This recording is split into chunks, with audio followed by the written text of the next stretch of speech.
Real Nerds is a proud partner of the Denver Podcast Network. In the shadow of the mountains, we speak. You're listening to Denver Orbit, featuring voices. I'm going to give you an awkwardly long and uncomfortable list of reasons why you shouldn't shave outside. Stories.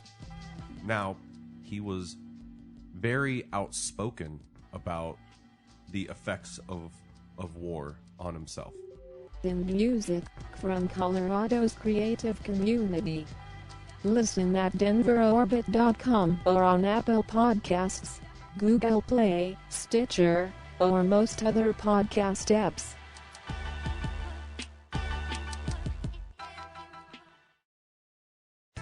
Oh, hi, podcast listeners. There's many ways you can listen to the Real Nerds podcast.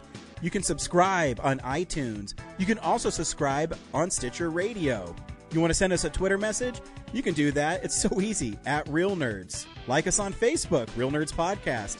You can visit our website, realnerdspodcast.com, where there'll be a lot of articles for you to not only read, but to listen to our previous shows. You can also call us, 720-6nerds5. Thanks for listening, and enjoy the show.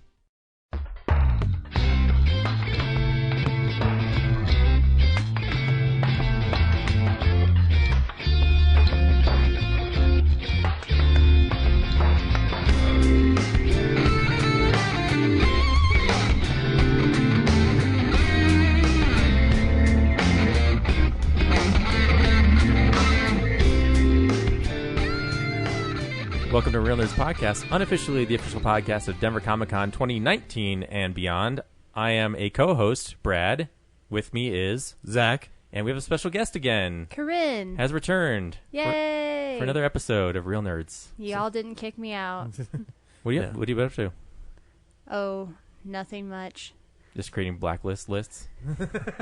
Yeah, I was telling them before the show started that I wrote this 7,200 word essay about the blacklist and comparing Red and Liz as a potential couple to other May-September pairings in books and movies, and they got a good shot, basically, is what it boils down to. And how did you calculate that?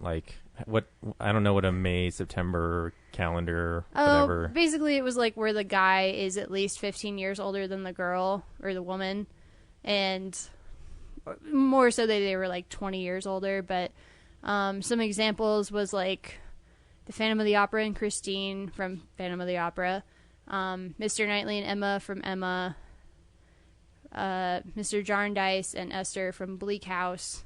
So they're just kind of all over the board, just a lot of different shows I've seen. So based on other fictional data, you Correct. processed that this too has a good shot. Okay. Yes. All right. Side note, Brad, what do you think of my t-shirt? It says, for those of you listening at home, Midtown School of Science and Technology. Nice. Which is a reference to Spider-Man Homecoming. Yeah. That's right. Eat it, Ryan. Ryan would be... If Ryan was here, he would have known that. Yeah. I did not pay that much attention to the movie. You don't know the name of the day. school in Spider-Man Homecoming? I don't. What the fuck are you doing here, Yeah. man? Get your shit together. I'll leave. You guys finish up. That was a terrible impression of Ryan, by the way. Well, thanks for wearing that in Ryan's honor. Ryan can't be here because he is doing his job. And James can't be here because he is also doing his new job. Being a husband. Being a husband. So, yeah. I hope we go to that apartment and he's in an apron dusting the house. Just going oh, come on in. Well, you know what, Brad? Guess what? Since you're hosting the show today, you get your own t-shirt. Oh, man. What the heck? Where? Yeah. Wow. Dang. You bought that for Ryan, though, right? I'll No. wear it proudly. 'Cause Yeah. it's so generous. Yeah, see, Ryan, if you'd been here, you could have gotten a t-shirt. But the shirt was two sizes and too it's large. the same one that I'm wearing from the Midtown School thing from Spider-Man. I figured he would enjoy that. I want you to wear that now every show to rub it in his face. I will. Badge of honor. So I told you guys I was bringing treats, but I also got you guys some things. Smaller things, because I didn't find any t-shirts I figured you guys would like. But Yeah, there's no Jack Benny t-shirts readily I available. have refrigerator magnets, This one says, "Who gives a fox?" Nice. With a picture of a fox on it. Is that a Fantastic Mr. Fox? I don't know. Probably. Hipster Fantastic Mr. Fox? David and This Goliath. says T-Rex detection method 100% effective, and it has the little thing of water from Jurassic Park. Scientifically accurate. This one says "Make it so." Nice. With Jean-Luc Picard on it. Captain Jean-Luc Picard. So Hell you yeah. guys are welcome Thank to you. those. And I got one for James too. And then I also have some Ant-Man things that I got at my movie that I don't want. So you guys are welcome to that too. Oh, was that the Nice. IMAX ticket? Yep. Oh, I was thinking about getting that on Saturday. I don't know why they gave it to me. I didn't go to the IMAX. I think I initially said, "Oh, I'll take the 11 o'clock." And then I was like, "Oh, wait, it's $18. No, I'll just go to the 2D showing." Well, And- it was 6 away from being the last one in this set, so That's you fine. lucked out. I don't care. You know, most of the time, like a week later, they have a stack of those that they're just like, "Please throw these away. We don't want them." Not enough people bought tickets. You should just go up to them and be like, "What's in it for me?" Nice. What's your shirt size? Because I think you should get a Real Nerd shirt for bringing us all these goodies. Oh, well, this is a small, Okay. adult small. Men's small, probably. Okay. Women's sizes are bonkers. Just Yeah. don't even try. The thing is, we have like, I don't know, a ton of them left over from the con because all the women bought men's sizes. Yeah, it's way easier. So, yeah. So you wouldn't mind taking a medium, I guess. We have If them. it fits. Yeah. All right, I'll bring that. If the Next time shirt around. fits. Where? Yeah. I'm fairly sure that I did not do that joke correctly. But you know what? No one's perfect here. But hey, this isn't a comedy podcast. This is a movie podcast. And every week we go see a new movie and we podcast that experience to the world. This week we saw Ant-Man and the Wasp. So stay tuned to the end of the episode and we'll tell you if we liked it or not and if you should go see it. And we will spoil the movie after the trailer. But before then, let's figure out what's going on around town. Brad, With what's going on Brad. around town?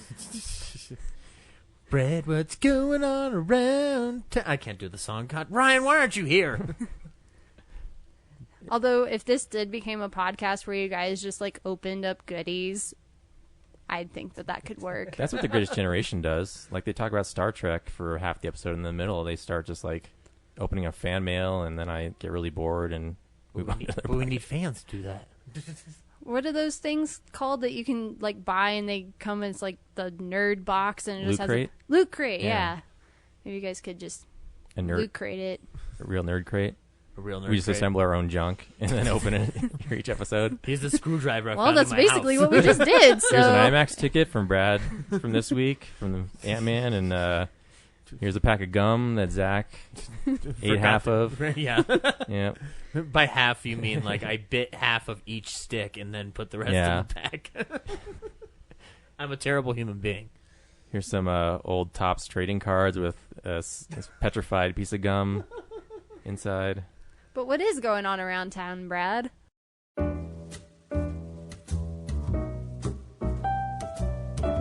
Hey, film buddies, follow me around Denver.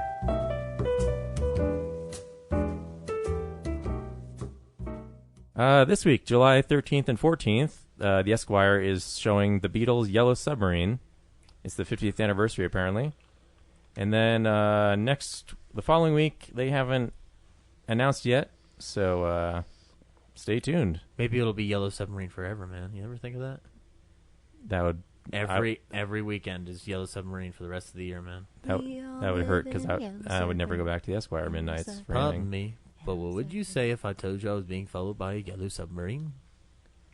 And then the drive-in is doing Ant-Man And the Wasp. and the Wasp. Darn it. And the Hornet, the Green Hornet. Yeah. I gotta look it up. I totally forgot. Isn't it Ant-Man and the Wasp like Deadpool, Ocean's 8 and Deadpool 2 or Incredibles 2? No. One of Oh, those? it's Ant-Man and the Wasp, Incredibles 2, and I think Ocean's 8. Okay. So All right, cool. check that out. Yeah, that's it. It's a slow week. Sweet. Unless Awesome. you're going to the Alamo. Ooh. What's going on in the Alamo? Hello. Hi, I'm Kevin Smith. Hi, I'm Leonard Maltin. Hi, I'm Mark Hamill. Hi, I'm Elijah Wood. This is Seth Rogen. I'm Christopher Mintz-Plasse. I'm Martin Starr. Welcome to the Alamo Draft House. A lot, because we actually haven't talked about the Alamo for a little while. if this comes up in time, you can catch out So I Married an Axe Murderer in Littleton. It's one of their movie parties coming up. They haven't announced what they're going to give out as one of their props, but I hope it's an inflatable axe because that'd be hilarious. You can also go to a quote-along of Labyrinth on the 14th. Littleton's Denver Film Club will be doing That Summer, which I know nothing about. They did one that I wanted to see last week called Low Life, but could not make it. Kids Camp is going to be doing Monsters vs. Aliens, the DreamWorks film. 37th Chamber, which is a monthly Kung Fu series, is going to do Mad Monkey Kung Fu, which I hope is just a bunch of monkeys doing Kung Fu, but it probably won't be. It'll probably be like a very serious Kung Fu film from the 70s or 80s. And then Video Vortex is going to be Empire of the Dark, which I know nothing about. I can't even remember if I saw a preview for it before any shows in the recent years, or in the recent weeks. So, they're also going to be showing Hook for the Aspen Grove Family Film Night, which is the outdoor thing that they do. So you can check that out. And yeah, that seems to be all that's really going on around this particular area. Not a lot of Sloan stuff going on.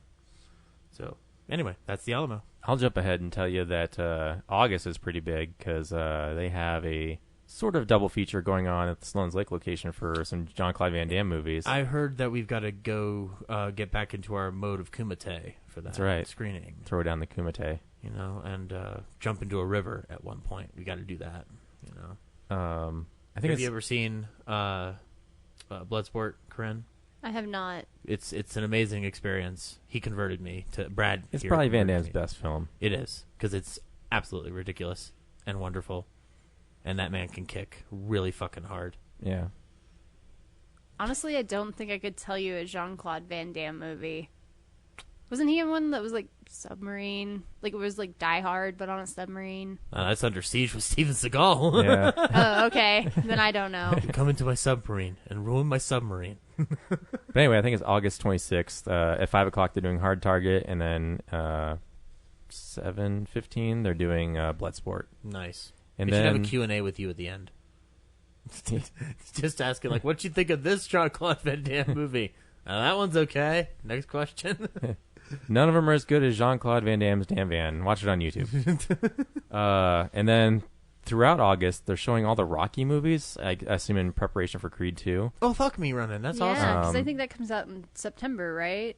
That Creed would 2? make sense if they're showing them all that close. Yeah. I haven't even seen Creed, and I've only seen like 1 or 2 of the Rocky movies, but that looks awesome, and I really want to see it. Yeah. Maybe they're doing it like November and Christmas, but this was the only time that they could do it in the year. Because October is horror. November's generally like they back off on their programming and for November and December because of the holidays. I don't know. I mean, they can do what they want. So, but anyway, it's like I don't know what the days are, but they're not like close together. Kind of, they're spread out. But each day it does 2 of the movies. So it'll be 1 and 2. Another day's 3 and 4. And then I'm bummed because 5 and 6 is the same day of the High Plains Comedy Festival and Bliss Fest. So the one I want to see the most is 5, and I can't. Because you don't have a ticket for it, or because it lines up over stuff I'm already doing. No, well, I know, but why is it 5 the one you want to see the most?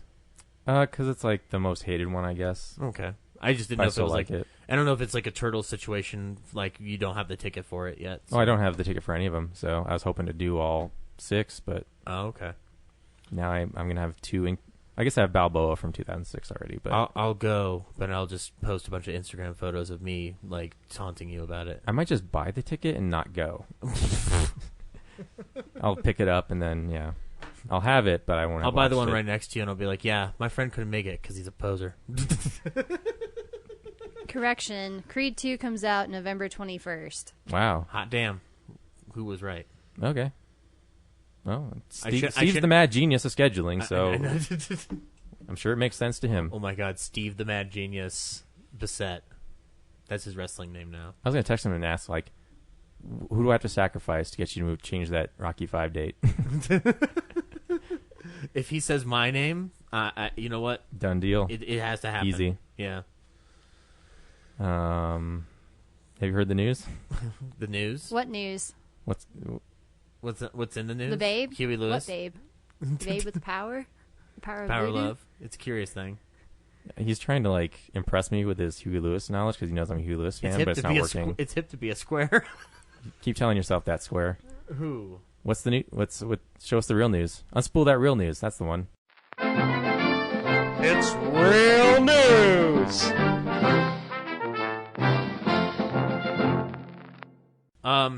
We're gonna get a couple deaths out of the way, actually. Sad. First off, Robbie Muller, not Robbie Muller, because I'm having a hard time pronouncing it, was a cinematographer for Wim Wenders, Lars von Trier, and Jim Jarmusch, and he died at 78 today, or this week. He shot Paris, Texas, Dead Man, Dancer in the Dark, Down by Law. A lot of people liked his work and whatnot. He also did William Friedkin's film To Live and Die in L.A., which is a beautifully shot film. So, hats off to Mr. Muller for giving the world a beautiful image of itself.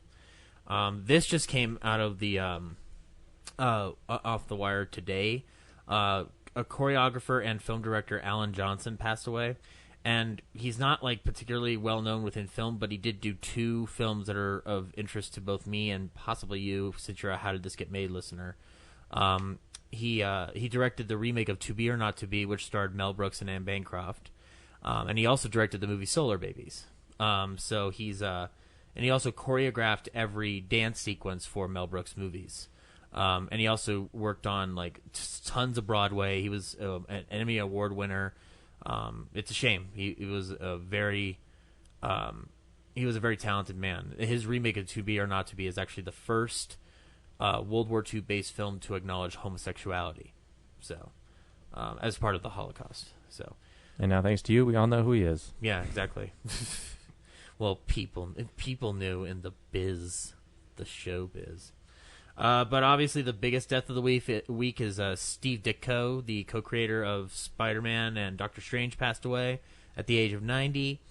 A lot of love pouring out for him too. I was like, a lot of the Spider-Man that I read probably was after Ditko like moved on from that character, except for like any like sporadic back issues. But I know this probably hit Ryan hardest, and I'm sure he would have loved to talk about it. It would probably be cool if we have him call in and talk about it. But he was a very iconic artist. It gave us the look of Spider-Man. Like without him, we don't have that suit. We don't have the way that the web shooters work. We don't have him coincidentally drawing Green Goblin looking just like Willem Dafoe in his first appearance. I'm just saying they look very similar. And we also didn't get Doctor Strange, which, I like that character. And he also did a lot of stuff for DC, actually, and he did the Michael Uslan on his Facebook page talked about like the Question or something like that. Oh yeah, the Question. Which is like, and I guess I didn't know this about Steve Ditko because I don't know why I would have, but I guess he was into Ayn Rand's philosophy, so that and the Question is apparently like heavy into that scenario. So I heard that influenced Rorschach for The Watchmen. Oh, I wouldn't be surprised. Yeah, Question's very much about conspiracy theories. At least from his appearances on the DC animated universe. I would not want to hear Alex Jones's obituary for Steve Ditko then, because I'm sure. I wonder if there was ever trouble with Dick Tracy's Breathless, because they're kind of like the same character design. Yeah, I don't know. That might be a question for Ryan or some of the more hardcore fans. But hats off to Steve Ditko. He gave us 2 indelible characters and was just, more importantly, was just like worked in that era before you really got the credit you deserved and like pushed forward. Like he kept creating, I guess. Like they found stuff in his apartment that like he just kept creating up to his death. So it's a terrible shame. He will be missed. Moving on to regular news though. Did you watch the movie that Sony accidentally uploaded to YouTube? No. Kali the Killer was accidentally uploaded to YouTube as the entire film on the Sony YouTube page. And it brought a lot of people like flashbacks of the 2014 Sony hack and whatnot, I guess, in the news. Did they take it down right away? No, they took it down. Yeah, I actually pulled. When I saw the link, I pulled it up, and then they had already gotten it fixed because someone called it out. but there was like a window of like an hour or 2 hours where if you clicked on the link and it was still there, you would still be able to watch it. Any chance this is a publicity stunt? No, I think it's an intern who clicked the wrong button before going home for 4th of July weekend. I don't know. You gotta pick that file out and put it in the upload box. I don't know. Like, was anybody really like gung ho about watching Kali the Killer? I had never even heard of it. So That's why it being a publicity stunt seems a little more plausible. But whatever. yeah, whatever. It's what it is. Top Gun Maverick news. Miles Teller is going to be the son of Goose, which I kind of want the movie to just be called Top Gun Son of Goose. Son of a goose. And he announced him accepting the role, Miles Teller did, by saying, "I feel the need" on Twitter and posting a picture. So, good for Miles Teller. Yep. I hope fan service right there. Yeah, I hope Tom Cruise asks him if he was rushing or dragging on that plane. I don't know how that would work. Wolfman's Got Nards, the documentary that Andre Gower and Ryan Lambert did, that Ryan saw at Comic-Con, released their trailer for the documentary. So I guess I guess it means we're getting it soon. Trailer looks fun. Since I didn't get the chance to see the movie, and I don't think you did either. So, but I like the Monster Squad, so I yeah. But there's no official release date, but hopefully it can come to us soon because that would be awesome. And hopefully that interview will be up soon. Yeah, that's right. We've still got Comic-Con interviews from Yep. Comic-Con 2018 that you'll hopefully be hearing soon. So the Sopranos prequel movie, which I didn't even know was happening, called The Many Saints of Newark, is going to be getting into production. And what's more, it has a director, Alan Taylor, who was the director of Thor: The Dark World. Any of you guys Sopranos fans? No. Nope. I love the show. And the way they're describing it, it's kind of like a build up to like the early days in the 60s and stuff, like of what was going down with like within that crime syndicate. So they're not going to take characters from the show? Because, without Tony Soprano, no offense to the other actors, but I feel like that was part of he was the central character of the show, right? Well, it's... As far as I understand it. That show was so big that you could feasibly go in several different directions. Is it like about his family? Like earlier generations of his family or something? I imagine it'd be like Gotham, where mentor? they take some other character and then It's here's the description as according to the Wrap. It takes place in the 1960s when riots swept through Newark, New Jersey, and conflicts between African American and Italian residents were at their worst. Characters from The Sopranos are expected to appear in the film, though it's not clear which ones yet. So then they ask the questions like, a young Tony Soprano, or younger versions of his parents, or his Uncle Junior? Perhaps. But Alan Taylor actually has a history with the show because he directed a lot of episodes of the show and actually won an Emmy for directing one of the episodes. So, do you direct the one where it just cuts off at the end?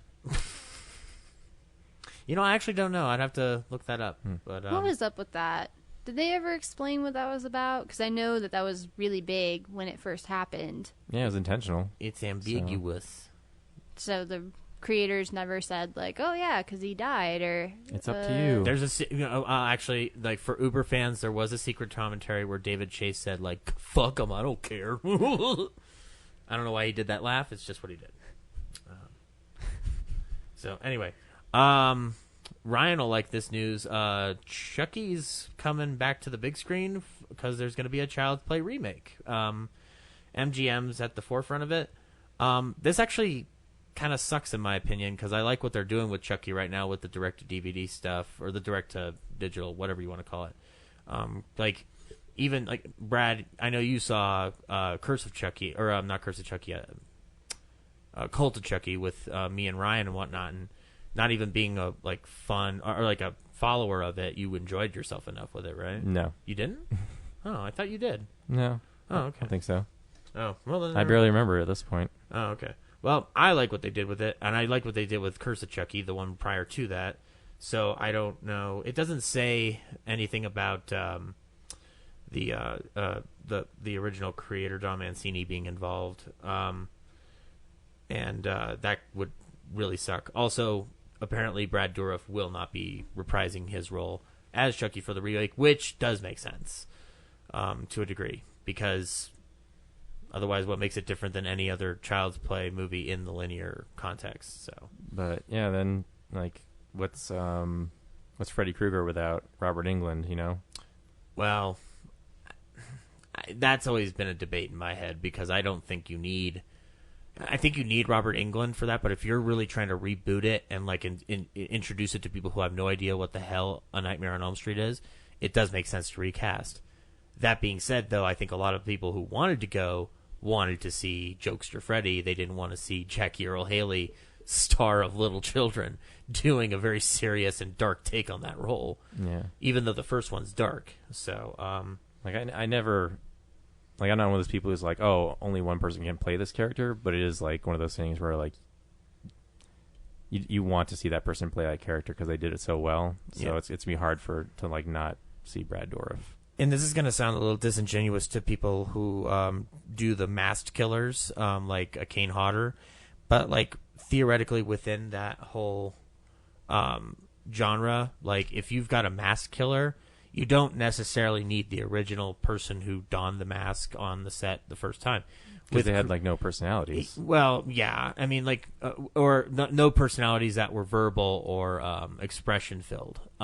It's like done through movement, but like Freddy Krueger is in a mask, so but like or a skin mask, but it's like it's a character, it's a burned up character. So I see where people want Robert Englund, but like I also keep in my mind of like I can't remember how old he was at that point, but I think he's now in his 70s and whatnot. Like I'm sure Freddy vs. Jason kicked his ass physically, even if he wasn't in like each shot and whatnot. You know, you still have to put on that makeup for hours. So, but I don't know. We'll see how that all works out. And then the last piece of news, I guess there was a Twitter exchange between Christopher McQuarrie and Rian Johnson regarding Last Jedi or directing Star Wars in general. And basically, Christopher McQuarrie said that after seeing all the vitriol and stuff like that and the hate or the hateful tone that the Star Wars fans are going towards, that he would never be interested in directing one.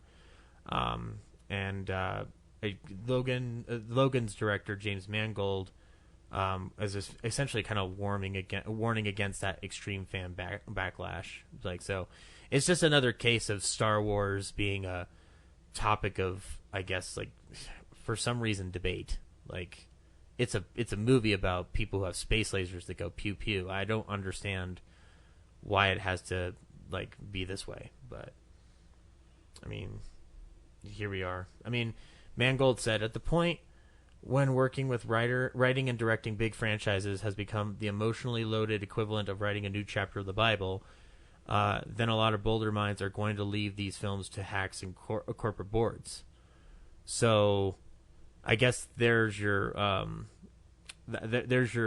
your bottom line there. If you're gonna complain about nothing like being original and unique, like if you're gonna complain about like that happening, then you really have no reason to argue with the choice that Rian Johnson makes in the case of the way he wants to tell his story that he got hired by a company to do. I mean, if you want it made by committee, you could have done two things. You could either said, okay, we'll get a director that does not have any like unique vision, or B, we could have kept it with George. So, you know, like, that's not a thing against George, but those films were made by a different type of committee in his own head. So, I guess I'm just checking on the remake The Last Jedi bullshit. And I know I've said this before on here, but I honestly don't understand who these people are who hated this movie, because in my own circle of friends and family, I think maybe one or two people, I know my dad hated it, and like I think somebody else said they didn't really care for it, but everybody else thought it was great.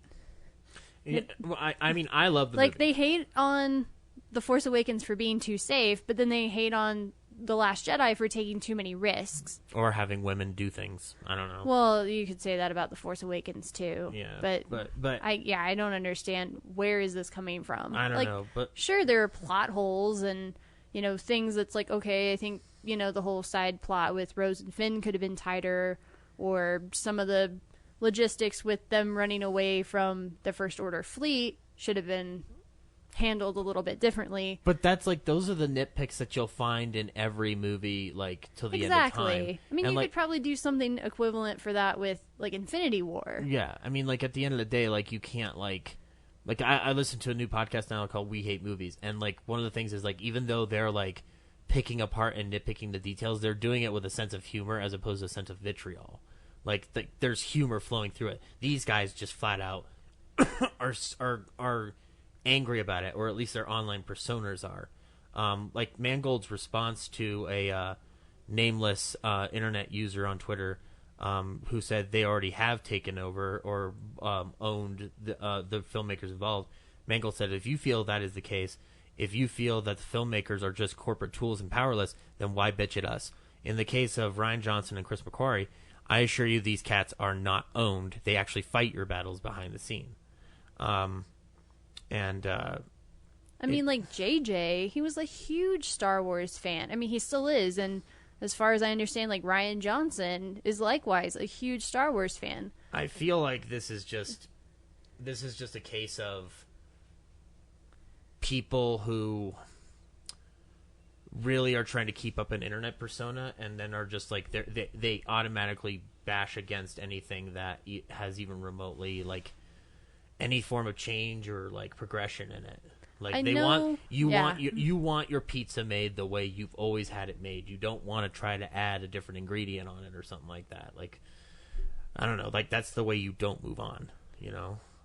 I guess I just don't get it. I know and a lot of people... that was probably a bad analogy. I don't know. I'm just trying to like... Yeah, I know. I'm trying to make sense of it myself. A lot of people were upset with a lot of the changes to the lore, and it's like, but that's what Star Wars is about. They're always changing and adding in things, and, you know, like originally in before Empire Strikes Back, you could not move things with the Force. That was something that was added in Empire. Mm-hmm. And then, of course, you know, the prequels added in this idea of like, you know, prophecy that someone is blood destined diseases, midichlorians, somebody's destined to balance the Force. And I know a lot of people were upset at that. People hating sand. But honestly, I think midichlorians, I'm going to defend midichlorians, y'all.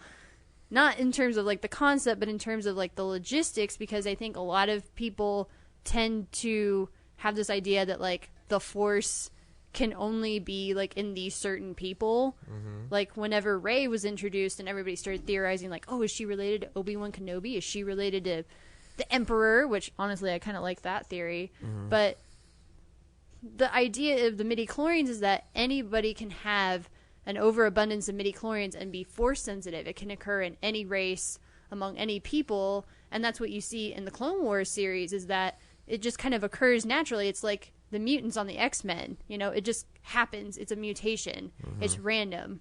I've always tried to like put it in a different context, like, and it might be a defense of the prequels to a degree, but like it seems like throughout the entire prequel series, like everyone kind of has their own opinion in the Jedi Council of what constitutes the will of the Force, or for that matter, like who the chosen one would be. And it seems like of all the people like talking about it, Yoda's the one who could give less about midichlorian levels. So I have this feeling that like midichlorian count and stuff like that is just like it's one system of belief within the Jedi Council. It doesn't make it the end all be all. It just might be like Qui-Gon Jinn's reasoning for saying like, no, we should train this whiny boy. You know, like I don't know, but like again, it's a fucking movie about space wizards. We need to stop bitching. If you don't like it, don't show up. Apparently, you didn't do it for Solo anyway, so. It's such a huge part of the cultural zeitgeist now. Like, it's imbued in people's, you know, oh, you know, the prequels ruined my childhood, or, you know, whatever, that people get really offended because they feel like they're being personally attacked when something they love that exists in their own head in this way exists in, you know, culture and media this way, and then they get all upset. And the issue that I ultimately have with it is that, like, if you don't like a movie, fine, and you can express that opinion, but when you're sending death threats or verbal abuse or like fucking like flat out bullying to the stars, whether it's Kelly Marie Tran and her taking off her Instagram account, or as I've learned recently, Ahmed Best, who played Jar Jar Binks, being driven to nearly committing suicide. Like, that's just fucking sick. Like, that is like the attitude and the like the actions of a sick individual. If they're gonna send a message that is so hurtful that a man who's actually a really decent voice actor beyond Star Wars would want to take his own life. Like, I'm sorry, like that to me is just you're flat out like you're beyond reason at that point. Anyway. Yeah. Sorry, we went off on a Star Wars tangent there, but I love Star Wars. I just thought it was interesting because Logan, the guy who directed Logan, is doing Boba Fett, so this was an interesting little crosshairs of directors going like, yeah, man, everybody sucks. Here's something that doesn't suck though. It's just kind of a rumor, but I wanted to talk about something happy to finish off news. Edgar Wright and Simon Pegg will work together again. It's just a matter of when, not if. In a recent interview with Simon Pegg, that's what he said exactly. I don't care what it is. I just want to see them work together again. I mean, that was a given, but there's no project in the pipeline, so as far as we know, you keep waiting. Also in the news, I understand Brie Larson wrapped shooting for Captain Marvel. Oh yeah, she just posted that photo of the slate, and it was awesome. I cannot wait for Captain Marvel. I'm so excited, especially after seeing our movie of the week. So, but anyway, that's news. All right, let's find out what Blu-rays are coming out. DVD releases and Blu-rays.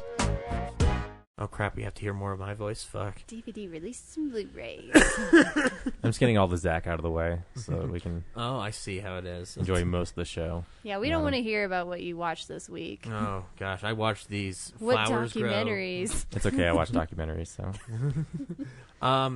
Coming out to 4K and Blu-ray, A Quiet Place, John Krasinski's breakout horror hit. One of the best movies of the year, in my opinion, too. That I will never see. Why? Because I don't like horror movies. I'm like James. It's more of a thriller. It's a thriller. Ew. The monsters aren't scary. It's the tension around it that's scary. I don't know. The monsters Maybe are one day. The monsters are kind I of hear scary. good things, though. Yeah, and I'm lying. The monsters are kind of scary. They got big ass ears. It's awesome. Also, though, and actually there's a steelbook I meant to mention that looks pretty neat because it looks like it's been clawed through. So, but anyway, you can go ahead and get A Quiet Place if you haven't gotten it yet. Also, if you don't have the equalizer on 4K, you can get that now. So, yeah, that's pretty neat. We've also got some Criterion releases. Bull Durham, the Ron Shelton film with Kevin Costner, and Dragon Inn, which is a film from 1967 that I am not truly familiar with.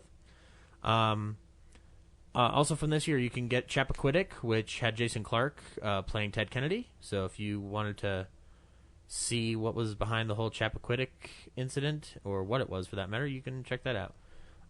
Lean on Pete, the A24 film with Steve Buscemi and Boy with a Horse, is getting its Blu-ray release, so you can check that out. That's like one of two Boy with a Horse movies that came out at the same time. The other one's like The Rider. The Rider. I don't remember the Rider one. I knew Lean on Pete because they were pushing it hard at Littleton, but I just never had a chance to get it to check it out. I'm not interested unless it's the horse and his boy from Chronicles of Narnia. Oh yeah, Boy and his Horse. Kino Lorber is putting out some classic films. David O. Selznick's The Adventures of Tom Sawyer, which I have never seen, but I have heard it parodied several times from the period it was released, so I'd like to check it out, and just out of curiosity. And also John Barrymore's film with Katharine Hepburn, A Bill of Divorcement, from 1932. You can check that out. We've got a third Big Fat Liar movie, guys, called Bigger, Fatter Liar, coming out to Blu-ray. So I'm not sure which one is getting dipped in blue ink this time, but if you remember Big Fat Liar and you said, I want to see more of that, I think you're the only person. Yeah, I could give a shit.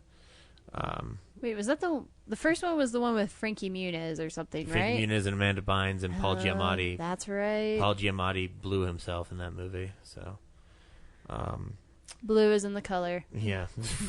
Well, Arrested Development, and, guys. yeah, ripping off. Hey, some people out here might not have seen it. We don't want them having preconceptions about Paul Giamatti and what he does in his free time. Oh God, I blew myself. Also, One Good Cop with Michael Keaton, which is a Michael Keaton movie I've never even heard of before. So, that might be worth checking out, I guess. Yeah, I was watching the Dumbo trailer. I think it had Ant-Man, and it has Danny DeVito and Michael Keaton in it. I'm like, oh, Batman Returns reunion. Wah, wah, wah. If they're on screen together, I want people to say that out loud in the theater. I hadn't seen that trailer before until I saw it on Saturday when I went to the movie. I was just very confused. I'm like, I don't remember this much happening in Dumbo. Yeah, the original cartoons, that's like not even an hour or something. 63 minutes. Yeah. It's like, I remember something about like him being taken away from his mom, and then there was like psychedelic elephants, and then there were racist crows. Yep. I'm pretty sure that's the whole movie. Oh, and he flies with his ears. Yeah, so it'll be interesting to see what they add to it. Stereotypical crows. The crows themselves weren't racist. I don't even remember any people in that movie, other than like maybe in the background. I remember seeing the bottom halves of clowns that were going to ask their boss for a raise. Oh, I do think there's a scene where like clowns all pile out of a car. Yeah. I don't remember. I haven't seen Dumbo since I was like 5. It's really fun. Or is it? It's on really Blu-ray. racist. Well, I mean, yeah. I can't change what Walt Disney did true. 70 years ago. Very true. I wish I could. Yeah, I don't know. It's just... I'd tell Greg Toland to go fuck himself, and we wouldn't have Song of the South. That'd be it. Yeah, I think that trailer played back-to-back with Christopher Robin, and I'm like, they're just milking our nostalgia for money. And you know what? They can do it all they want, because that movie looks amazing, and I cannot wait to watch it. What, Why is that a Dumbo or bad thing? Christopher No, Robin? oh no, Christopher Robin. No, I'm meh about Dumbo. I like Tim Burton, but I don't like what he's done lately. So it's been kind of disappointment after disappointment. So, but anyway, that's Blu-rays. You didn't have a problem with Beauty and the Beast though? Oh no. But see, that makes sense why it's live action. But and Dumbo... also, it's a very popular property. I don't know if Dumbo is very popular. And also, I don't want to see them do any more remakes until we get a Rescuers Down Under. I need the Marahute scene. You want a live action Rescuers Down Under? Yes. You don't even want the first Rescuers first to set up the world of the just Rescuers. Down Under. Because everyone knows that one's better. Oh, I like Although, the first one's a quiet little film. I like it. It's very sad. It's like so dark. What is it with Disney and like really depressing movies? It's almost like Keep hiring Tim Burton. Although, unfortunately, we won't have George C. Scott to voice McLeach. What else you got, Zach? No, that's everything. Are you sure? As far as I saw on the Blu-ray.com, yeah. Yeah, I mean, there's a lot of other stuff, but not terribly notable. Yeah, Cop and a Half, 2. I mean, if you're a Nicolas Cage fan, he's got like some movie called 211, which is probably some emergency line that's not as emergency. There's no Frankenstein created bikers this week. Not that I saw, no. Frankenstein created snowboarders. There's Go to Hell Bastards. Brad, can we make that movie, please? Yes. Frankenstein created snowboarders. Sure, Zach. We can do that. God, please. Let's Copyright Real Nerds podcast. No Shaft Factory stuff. There's an Arrow Go to Hell Bastards. Oh, yeah. It's, Detective Bureau. Yeah, Detective Bureau 2-3, Go to Hell, you bastards. But yeah, no, I think we're getting actually a lot of Shout stuff in the coming weeks, because I know we're getting In the Mouth of Madness coming out on the 24th. So, and we're going to be getting something else too. I think some Steelbooks are coming within August. So, all right, well, that takes us to what we've been watching. So, yeah, this is the stuff we've been watching. Corinne, what have you been watching? Oh, not too much stuff. I did finally get to go see Incredibles 2 on Sunday. You're one up on me. I haven't seen it yet. Granted, it's been a while since I saw the first one, but I think I like the second one better. Yeah, I don't know. I thought the action scenes were really dynamic. I liked seeing everybody use their powers. Also, I thought the score was fantastic, especially in the final scene. I don't know I don't want to ruin it for you, Zach, so... Yeah, I agree that animation is amazing. I mean, I saw something where compared... Because the new movie takes place right after the first one ends, and they recycle some of the same parts of the movie, Yeah. but they changed the shots so they're more dynamic. So that was pretty impressive. Like the scene where Violet, I think it is, talks to the one kid at the sports practice, whatever. Like they changed the camera angles, and like obviously all the models are more detailed, and it's pretty impressive. Like you wouldn't notice it unless they were side by side, but yeah. Yeah, and they even had like a little thing at the beginning where they had some of the actors and creators. Brad Bird was on there, and they said, "We know it's been 14 years since we made this first movie, but y'all need to shut up. We've been working really hard." But we weren't trying to make one for a lot of those years. So really good movie. Nice. I actually really liked the the design of the villain and just like the look of a Screenslaver. I don't want to ruin it for him. It's who's the Screenslaver is the mystery. What's a Screenslaver? Yeah. What are you children yelling about? And I don't know, like I said, it's been a while since I saw the first one, but I realized like all the technology is set in like the 1950s and 60s, and I really like that because then it's like you're not losing it the farther and farther away you get. Like we watched movies from the 90s now and we're like, oh my gosh, like dial-up internet, that was so old.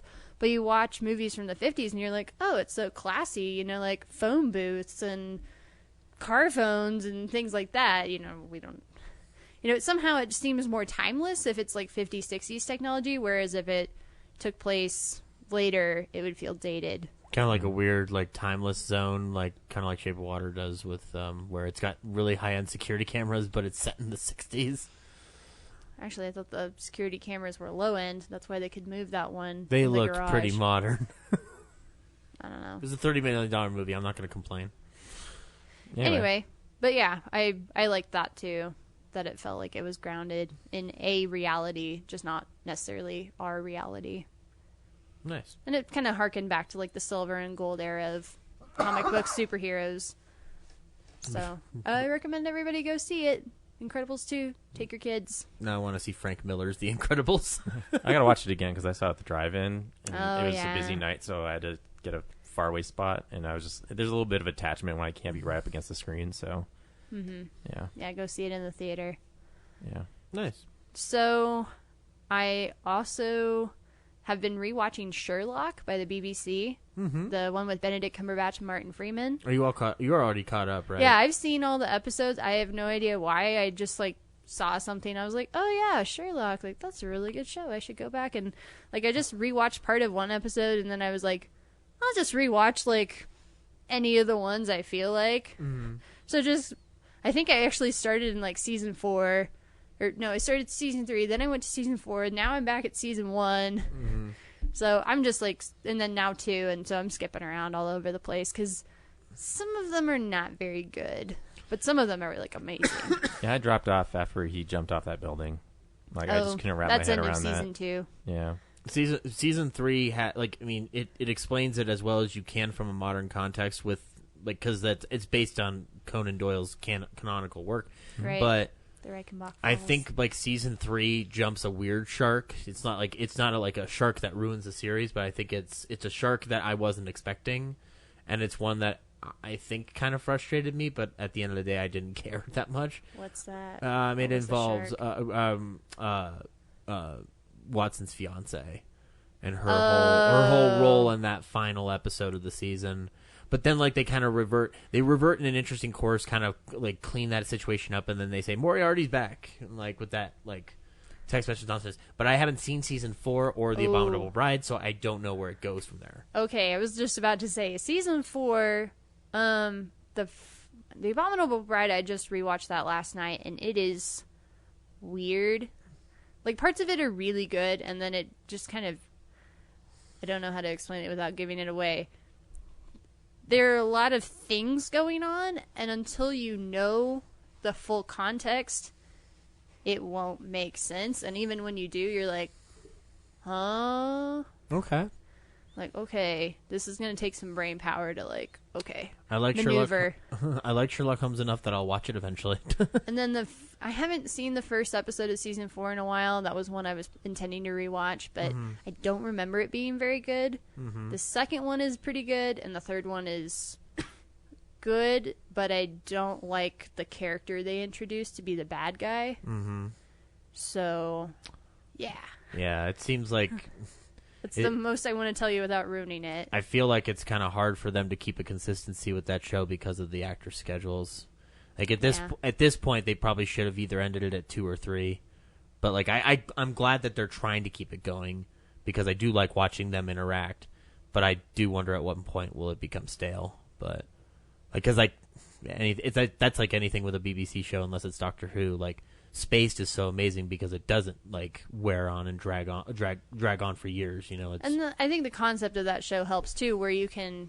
the Doctor regenerates, and so you can bring on a new actor to play the Doctor, or you can bring on a new companion. And you can tackle different subjects with Doctor Who. Like, it's a little bit more open-ended in that regard. You can go into the future. You can go into the past. You can go into other planets. Like, there's so much to work from. You can go in Brad's mind.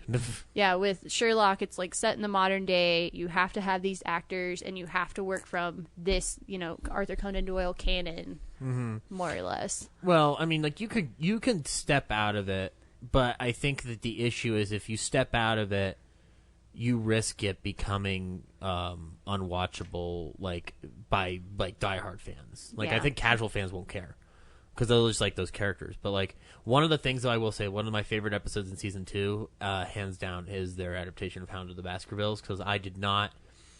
I love that story a lot, but I didn't think you could do it in a modern context per se because it's so, like, heavily influenced by that like that ghost quote unquote like feeling. The gothic feel and what they did with it with the infrared, or I guess the green what do you call the green vision, like for war and whatnot, like the heat vision stuff is pretty amazing. So it's just night vision. Yeah, sorry. You looked at me for good. I kind of agree. It seems like the ones that are the better episodes tend to be the ones that are closer to the original canon, and the ones that, in my opinion, are weaker are the ones where they stray away from the canon. The way they handled Irene Adler in that in season 2 is actually really intelligent. Like I like Rachel McAdams one in the Robert Downey Jr. ones because I think that's a good way to treat the character. But the way they do it on Sherlock is much more intelligent. Because it kind of like it fills in a gap that I didn't think I wanted from A Study in Scarlet. So because I just think like it's a story, right? So the last thing I watched this week was The Good Place. Oh, have either of you seen The Good Place? This is the Ted Danson, Kristen Bell show, right? I watched the pilot and I really liked it. Another situation where Brian would be really beneficial right now. Yeah, I know he's seen it because I know we've talked about it before, but. Have you seen it, Brad? I haven't, no. Okay, so you've just seen the pilot then? Yeah, so I know the basic premise. Like Kristen Bell goes up to heaven, I guess. Like, it's been a while since I've seen it. Yeah, The Good Place. They don't like say heaven because that's actually pretty intelligent to do that. But she wasn't supposed to be there, and so it's her adjusting to life in the good place. And Ted Danson's, I can't remember, is Ted Danson an angel or is he the god? Like. He's the architect of that neighborhood that she lives in, so he's kind of like an angel. Like he's basically like the show's equivalent of an angel. Okay. In that he is in charge of this neighborhood in the good place that she lives in. Mm-hmm. Okay, yeah. But like I said, it's been a while since I've seen the pilot, so. Well, you should watch it. All of season 1 is on Netflix. Hot damn. I cannot wait to watch Ted Danson's forehead do things again. So I pretty much rewatched all of season 1 and 2. It is a really quick show to watch. I think I watched How many seasons are there? There's 2 right now. They're going to release 3 here in September. Are they still making that show? Yeah. So it airs on NBC. First season's on Netflix. I think they're probably going to get the second season here, hopefully soon. And then season 3 will start airing in September, I think on the 27th. But it's a really, really good show. I don't want to talk about it too much more than Zach already has, because honestly, I think it's a show where the less you know going into it, the more you'll enjoy it. Does it manage to move beyond like the premise itself in an intelligent way? Yes. Okay, cool. Yes. All I know is that they cleverly censor the swearing. Yes. Yes, Ryan said holy mother forking shirt balls. that. Yeah. Nice. That's what they say. Yeah, so just to convey to you how much I love this show. Well, first of all, it's created by Mike Schur, who is also co-creator of Parks and Rec, which I love, and Brooklyn Office. Nine-Nine, which I enjoy. Was he a creator on The Office, or was he just a writer? I think he's like a co-creater. What's his name again? I know he was. Michael Schur. He worked on Mose. The Office. I know he Yeah. worked on SNL at one point too, but I know he was like co-creator on Parks and Rec, and I love Parks and Rec. And he also co-created Brooklyn Nine-Nine, which I also enjoy, not as much as Parks and Rec, but You're the reason it got canceled, so I think it got brought back too. yeah, so. it's going to be on NBC now, I guess. Nice. But this show, you know, I think James likes to say this a lot. Like, this is a show that was made for Corinne, because it's so intelligent, but it's also so funny, and at least for me, I feel like it's made me think about my life and about ethics and philosophy and the concept of the afterlife and like what do I believe is going to happen after I die or any of us die. Right. You know, it's like if a good place or a bad place existed, would I go to the good place? Would I go to the bad place? Like, ooh. It's so good, you guys. Okay, so my favorite show of all time, TV show, is The Twilight Zone, the original one with Rod Serling. Rod Serling. Yeah, Yeah, Rod not the ones from the 80s. So that's my number one. You hear that, Forrest Whitaker? No one likes you. Yeah, eat it. Number 2 is 30 Rock. Number 3 is Parks and Rec. Right now, just counting season 1 and season 2, The Good Place is number 4. Nice. That's how much I love this show. It's bright, it's witty. I think it asks and answers a lot of good questions, and it makes, I don't know, it's like teaching me things. Like, you don't realize it's teaching you things, but it does. And so I also happened upon the Good Place podcast, Ooh. which you can find on like the iTunes store. Is it an official one? It or? is. There's It's no other hosted- podcast online except for ours. Don't misinform people. It's hosted by one of the guest stars, Mark Evan Jackson. I keep wanting to call him Mark Evan Johnson. It's Mark Evan Jackson. He plays Kevin on Brooklyn Nine-Nine. He guest starred a couple of times on Parks and Rec. He was in Jumanji. Or Welcome to the Jungle, yeah. He played I don't know. the principal. Okay, sure. Didn't see it. But he is one of the kind of reoccurring characters on the show. And he hosts the podcast. In the very first episode, they have Mike Schur on, and they have him talk about kind of the creative process of what went into it, what happened with the pilot and the casting of Ted Danson and Kristen Bell. And so they go through each episode correlates to an episode of the show. So like the pilot was they talked about the pilot in the first episode. The second episode of the podcast, they talked about the second episode of season 1. Third episode, they talk about third episode. So everything correlates. Everything almost correlates week by week. Yeah. And it's ongoing. So they just released their 6th episode of the podcast. And I'm partway through episode 3. So really good. But do not listen to it until you've seen season 1 and 2 of The Good Place. Because they spoil the heck out of it. Because they talk about things that go on in the show. Nice. That you should find out for yourself when you watch The Good Place. And if you haven't seen it, get off of this podcast right now and go watch it, you turds. Nice. All right, well, that's this week, guys. Thanks for coming on, Corinne. We're going to go watch The Good Place, I guess. Maybe we'll revisit Ant-Man next week. Who knows? I want the print ad to say, get off your fucking ass to watch this show, Corinne. Ashholes. Yeah, get up. Yeah, it's because they say ashholes. Oh, yeah. Do it with the clever You know phrasing. I'm and trying to whatnot. say ashhole and not ashhole, right? But yeah, I love that show too much. I've seen every episode at least twice, probably at least 3 times for most of them. Nice. God, I love it. So good. Everybody go watch it. Okay, I'm going to shut up now. I think Mike Schur, like, they can't credit people as creators of the American Office because technically Ricky Gervais and because it was a British Steve Merchant created the original one, so they're really just developers. So Yeah. he's like there with Greg Daniels and a whole bunch of it, Mindy Kaling and BJ Novak. Like, they're all just developers of. Gotcha. Yeah. Anyway. Yeah. Did you send White on a quest to find the Holy Grail? I mean- no. Oh, wait, I did. He has been a part of so many successful shows, especially for NBC, that basically how it came into being was NBC said, you can do whatever you want. We'll run 13 episodes. And so that's how he came up with The Good Place. He just said, I can do whatever I want. Cool. I'm going to write a show about the afterlife. And he did. He got the Seinfeld ticket. Like, you can do anything. Oh, really?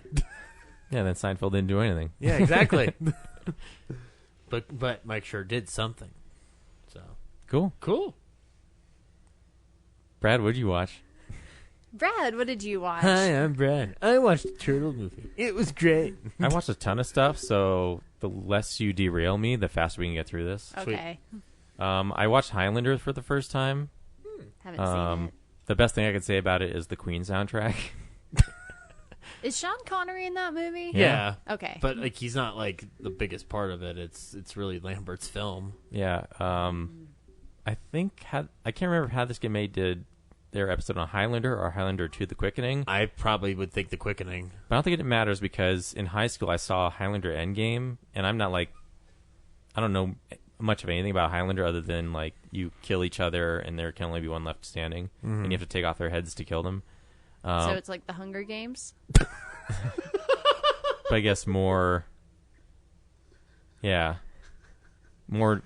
on point, like narrowed down to its bare essence of, it's not really a game so much as so there's Christopher Lambert is, I guess, some Scottish dude. Connor MacLeod of the Clan MacLeod. Yeah.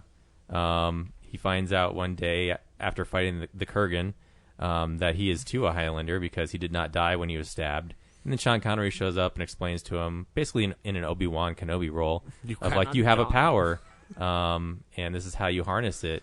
And he does, and then Connor MacLeod lives for a bunch of years, and then the Kurgan kills Sean Connery, and then chases every other Highlander throughout the world, and down to Connor MacLeod and him are the last ones, which can't be true because they made 3 sequels. And then they fight, and it jumps around a bunch, and it feels long as hell. And I was like, wow, how did this gain cult following? Because it's enjoyable. It's not deep. It's a lot of disjointed scenes that don't. How does anything gain a cult following?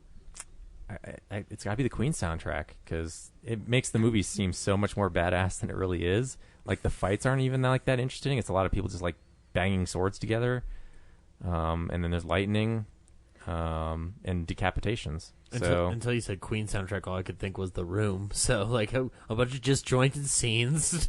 Yeah. So yeah, not impressed. Not for everyone. Then I also watched. Let's see. I do the new stuff or the old stuff. I'll do the really old stuff. So I guess Amazon. I've never really dug into my Amazon Prime Video account before, but they have a bunch of schlocky 80s and 90s sci-fi and horror films. Hell yes, that are on Prime. Stuff like the Toxic Avenger movies, Attack of the Killer Tomatoes. A lot of trauma and like a lot of trauma stuff. Yeah. So I think at some point I'm going to do like you guys are doing. Like you have a Clint Eastwood series. Mm-hmm. Henry has his White Coats and Art House Household. I think I'm going to do a series called Prime Cuts. I'm just going to go through all these supposedly terrible movies and see if there's any gold in there. And so far I've watched 2. Well, I watched all the Toxic Avenger ones, but I talked about those a while back. Not all of them are trash, though. I mean, like they're trash, but they're like the first Toxic Avenger is charming. The Yeah. second one, I actually have to revisit because I fell asleep halfway through. 3 is as ridiculous and kind of unentertaining as 2, and then 4 is actually better, but it's so offensive right out of the gate. That's Citizen Toxie, right? Yeah, that it's hard to like endorse it. Mm-hmm. Like the first scene is a special ed class, and there's a bunch of like not actually special ed people acting like they're mentally challenged, and then a street gang. I think they're called the Diaper Gang. So it's a bunch of like murderers dressed up as babies come in and just murder a bunch of the kids in the class, and then Sean Gunn's in it, and he plays like a Stephen Hawking type person. So he's doing his horrible impression of Stephen Hawking, and it's like, ooh, It's awful. not a good look. But the thing is like I would expect that out of Trauma, you know. Like I don't expect them to be politically correct under any circumstances whatsoever. Yeah, I'm not surprised, but I'm just like, wow. If you watch, I'm sure in 2001 when it came out, it was like, oh, a little harmless, but now it's like, oh man, it's like that movie The Ringer with Johnny Knoxville. I can take it, but I don't know if the rest of the world could. Like, it's pretty subversive at this point. Yeah. And then I also watched Drive-In Massacre, which I think is from the very early 80s, and it's so bad. Like, there's a murder at the drive-in. Like, there's just people in their cars, and then out of nowhere they get stabbed through the window, or like the door flies open and their throat gets cut, and they just dangle out and just like gush blood. And then 2 detectives show up to the drive-in the next day, and they interrogate the owner. And then there's some like janitor there who's like a little slow, and so they immediately think it's him. But the scene where they interrogate him goes on for like, feels like half an hour of like one wide shot of like 2 guys opposite one other dude. Yeah, it's like so slow and boring. And then later on there's like a chase through a warehouse because the cops are on the trail of this one guy, but it's a totally unrelated incident, and the whole chase amounts to an escaped mental patient who just kidnapped his daughter. But they make you think leading up to it that it is the killer from the drive-in, like who's kidnapped. Yeah, it's awful. I'm trying to make a drive-in movie, and I'm just like, oh, this is not the stuff I need to inspire that. So would you prefer, instead of the movie you just described, a movie wherein people massacre anthropomorphized drive-ins? Like a walking, talking drive-in? Yeah. Like the screen can just get up and walk away? Yeah, that might actually be more interesting. I feel like the Iron Giant, just like more like a transformer, and then just like when a radioactive fire down on each of the cars, and when a radioactive bomb hit the drive-in, it came alive. And then, I see it. Yeah, and then I watched a movie that I think Ryan talked about before called Chopping Mall, which has also had this Get Made episode. Yeah, those robots are interesting. Yeah, totally misleading. There's no slasher in it. It's robots. No one gets chopped. There's this mall. They implement this high-end security system that consists of 3 state-of-the-art robots that will like tase you if you commit a crime at the mall. And everyone who works at the mall gets a badge that they would scan, and you'd be, impervious to the robots. But then lightning strikes the mall and turns all the robots evil, and they murder the security guard. And most of the murders involve them like sticking out a robot hand and like pinching their throat. And then there's a bunch of like teenagers who stay at the mall overnight to party, like in the mattress store, and they all bone each other. That's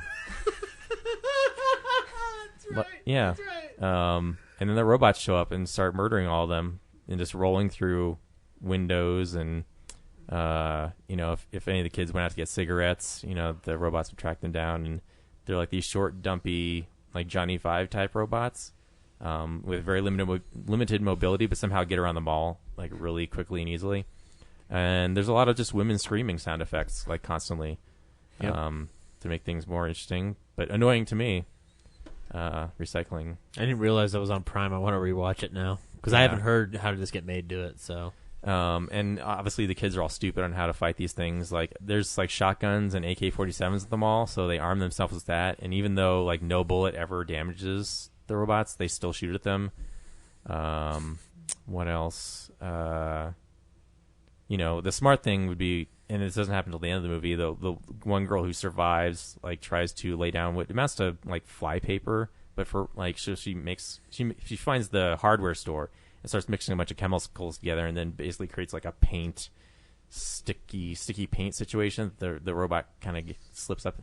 So that's like something that I would have done way early on, instead of like getting all my friends murdered just by shooting guns at the clearly impervious to bullets robots, who also shoot lasers, but even though they're robots, they're terrible shots. So there'll be like 3 guys standing next to each other, and then the little lasers will just fly through them like 20 at a time and not hit anybody. Yeah, it's terrible. Not fun. Yep. Let's see. So that's that. And then I watched some documentaries. No, it's one documentary. No, 2. One is awesome because it's about Nintendo. There's this guy who who is a gamer, and his buddy is making a documentary. And he's like, hey, you're a big Nintendo guy. I think you should go around the country. Don't use eBay. I want you to find all 673 original NES cartridges, and you have to do it in 30 days and own them all. And so his friend's like, cool, I'll do that. And so the documentary starts out. What's it called? It's called Nintendo Quest. Oh, okay. So they start out giving you like a little backstory on like Nintendo and their rise to power in like the early 80s with the NES console. And then like right out of the gate, they tell you, you know, there's like 6 or 7, maybe like 15 cartridges that are like really hard to find or they're really expensive. So the Holy Grail find is called Stadium Events. Mm-hmm. It's a game by Bandai that was like it wasn't the game that came with the Power Pad, but it like highlighted the features of it. Right. But there's so little of them out there. So on eBay, they show you if you bought it, it would be like $77,000. Yeah, in the box and everything, or it might have been out of box on that one. But yeah, so it's super rare, and you know, if he's going to complete the quests, he's going to have to somehow get that for really cheap.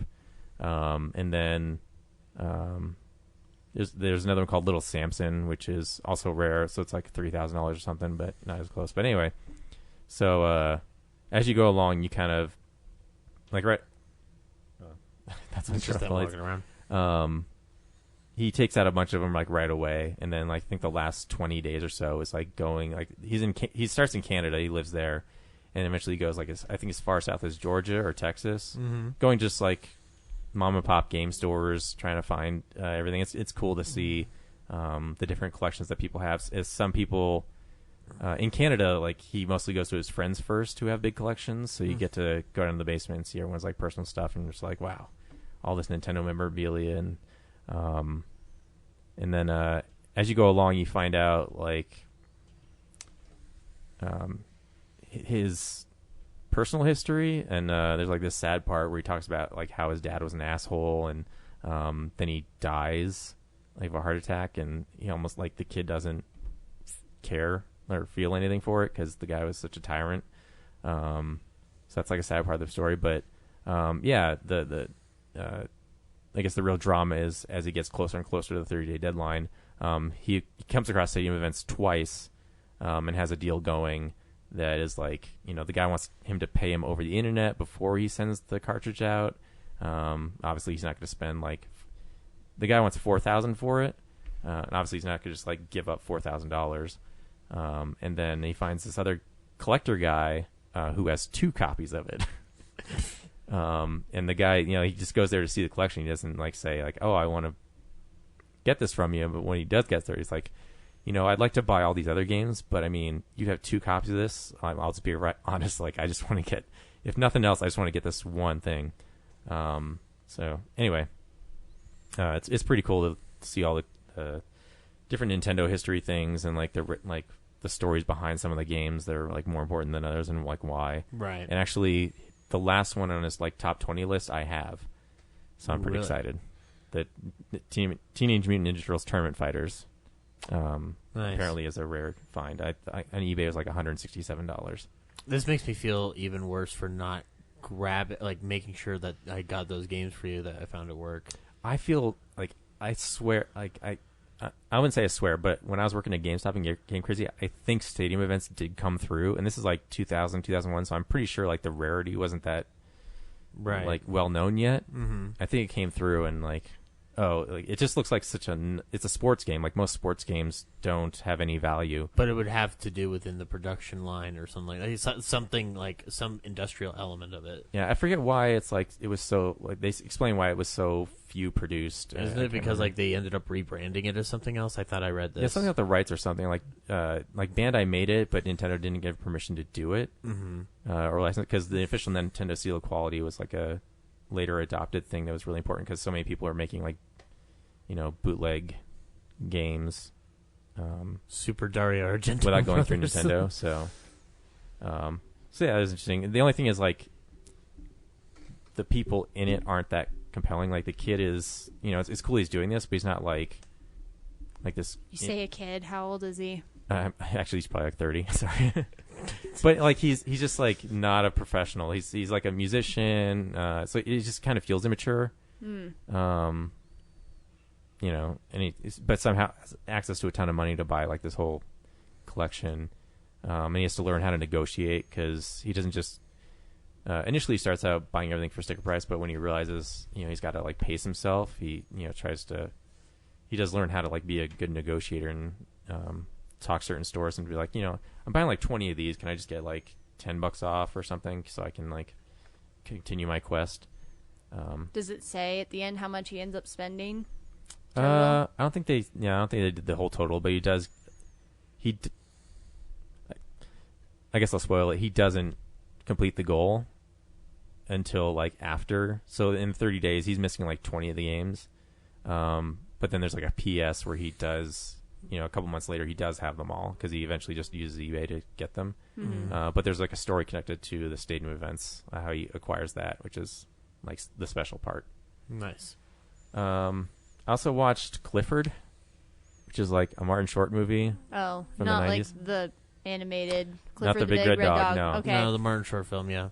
I've never seen this, but I've heard things. Yeah, I grew up like I had some friends that were like, this was one of their like favorite movies, but I think I watched it once, and then it came up on my radar again because Alamo, I guess, is doing it, and then it just happened to be on Prime, so I was like, oh, I'll just skip to the skip the Alamo, and that's like, it's a tough movie to watch because Martin Short plays this.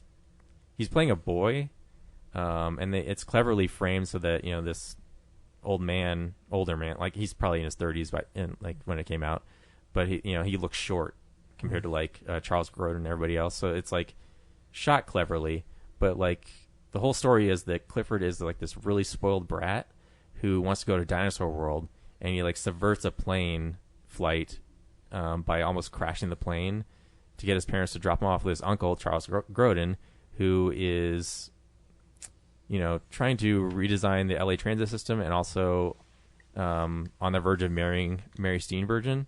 And she's upset with him because she's like, oh, you know, you have made no signals that you like kids or enjoy kids. So he's like, oh, this opportunity that my nephew is in town to present himself, you know, I'll prove to her that I can be, you know, a dad.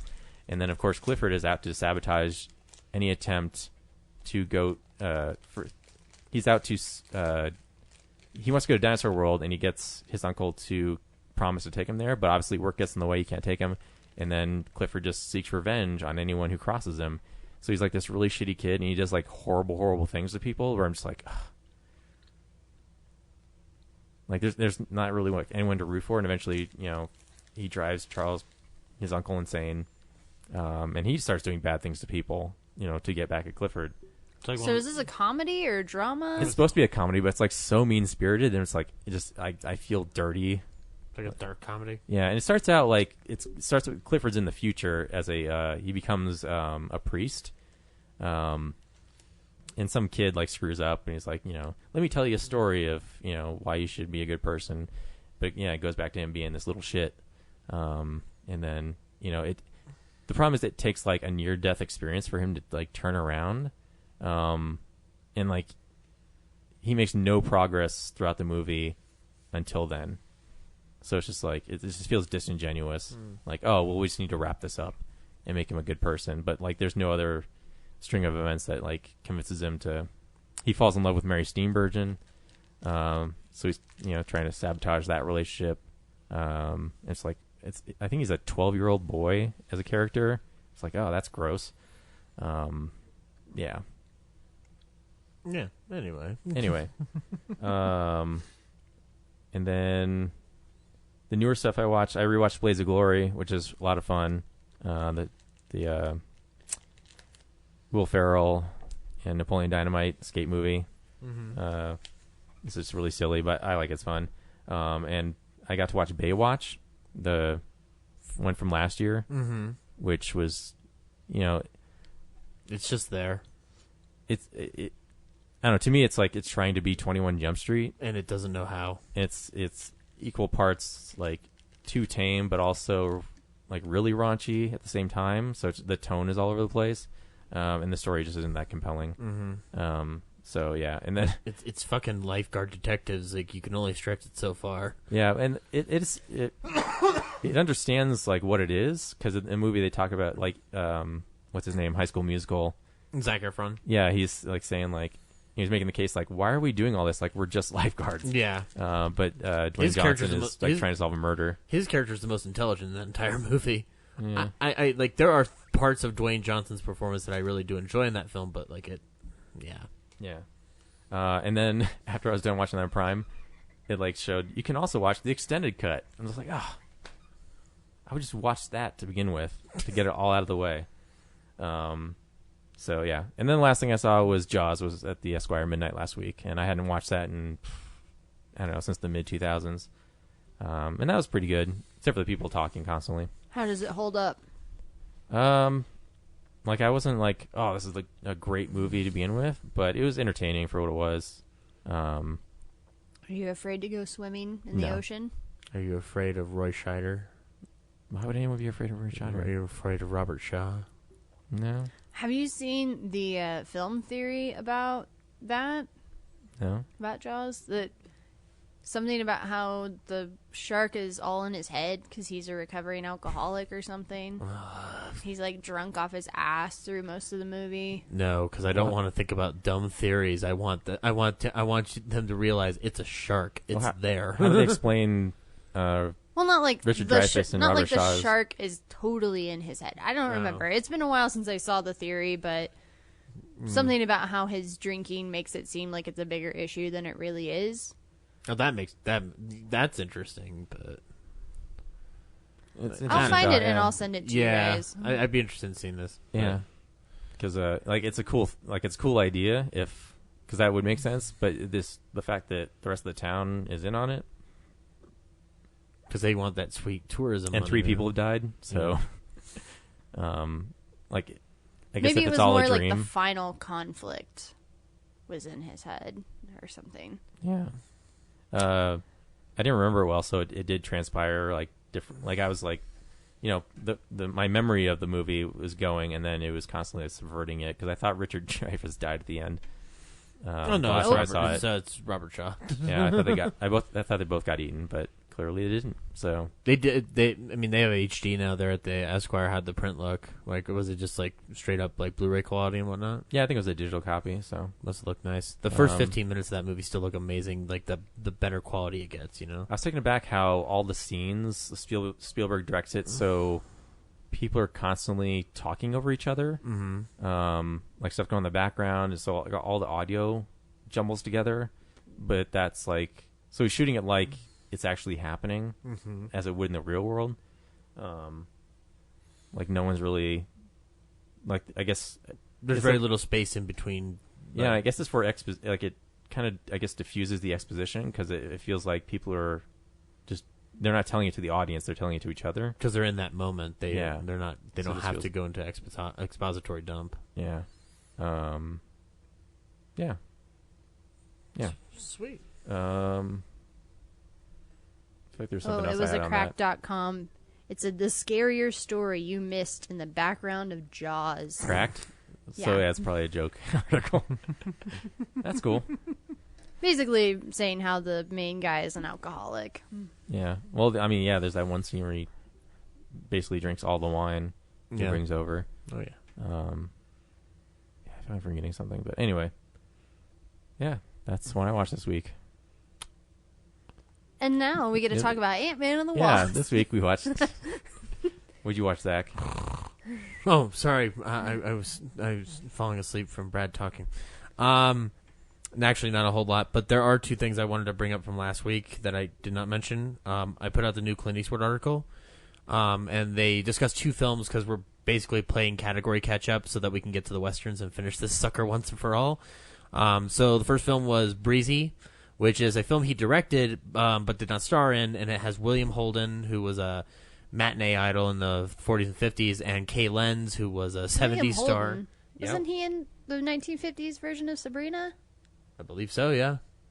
Matinee idol. Yeah, I think they had like an affair or something, him and Audrey Hepburn. I'm not particularly familiar with that story, but Anyway, William Holden is in it. He plays an older man who falls in love with Kay Lenz, who's a younger hitchhiking woman in the early 70s. It's a what do you call it? Like, it's one of those May September romances, quote unquote, or I guess I would say like even further than that, like summer winter kind of spring and winter romance, because she's really young. But it's basically about him learning to be happy again, and it's okay. It's not. It seems that it doesn't live up to any potential it could have given the time that it was made. And since this is like amongst the first films he ends up directing as a director, it seems like Clint Eastwood is trying to push something but doesn't know how to do it. Whereas in his directorial debut, Play Misty for Me, he knows exactly what he wants to do to push this like true tension and terror. But with this story, I don't think he knows exactly how to do it. And this film was shelved for a couple of years before Universal finally released it. So, I mean, like, that would give you a sense of it. It's not terrible. Like, it's not unwatchable, but it is, like, it's slow and it is incredibly 70s, so it dates itself at times. But the other one I watched was Mystic River, and Mystic River is still a fucking masterpiece. Like, that, if he did nothing else, like, if he was never an actor, if he was just a director, and he only did the films that he's done without acting in them, like, he'd still be amongst the greatest filmmakers for Mystic River, because that is genuinely a wonderful, horribly depressing film about grief and loss, and it's incredibly entertaining and watchable. If you've never seen it, it's about three friends who a childhood, something happens to them in their childhood that tears them apart, and then they're brought back together by another tragedy when Sean Penn's wife dies. And so it if you've never seen it before, it would be unfair for me to tell you what happens within the first 20 to 30 minutes exactly, because it sets the stage for a lot of introspective views on grief and loss and stuff. Like, and you have to kind of go on the journey. Like, it would be unfair for you to know something like prior. It's like, it's a big spoilery issue. Like, knowing Sean Penn's daughter dies is not even the half of it. So, but it's wonderful. I mean, I could care less about Sean Penn, I guess. I'm not, like, vitriolic against him like Ryan is, I guess, sometimes. But he's great in this film. Tim Robbins is, like, steals this show as the person who's, like, the one to, like, look out for, I guess, in this scenario. Kevin Bacon's great in it, too. Lawrence Fishburne's in it as well.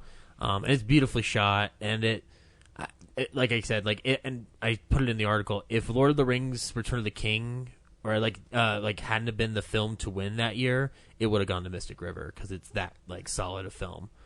But on the other things that I've watched this week, I got a Criterion of His Girl Friday, the Howard Hawks film from 1940 with Cary Grant and Rosalind Russell. So I put that in. I hadn't watched it in a while, and I love that movie. But is that the one where he's doing a thing with, like, his ex-wife? Like, that's her. She's his ex-wife, and he's, like, trying to recruit her to work for him or something. Cary Grant plays Walter Burns, the editor of a newspaper, and his ex-wife, Rosalind Russell, is trying to leave the newspaper game and get married and live in Albany with Ralph Bellamy. But she gets pulled into a story of a man who's about to be executed, and basically, like, the whole movie is centered around trying to find out how this guy could be innocent, or at least, like, reprieve from death.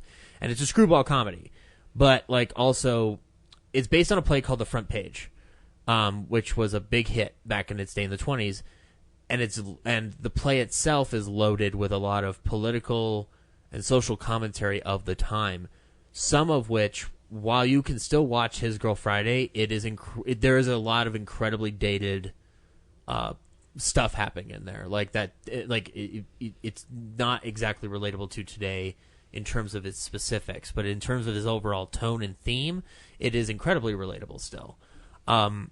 What's interesting about the Criterion release, which they did a beautiful job of cleaning it up, is that they also included the film The Front Page, which was adapted in 1931 by Louis Milestone and Howard Hughes, and they did a 4K restoration on it, and I just finished that today.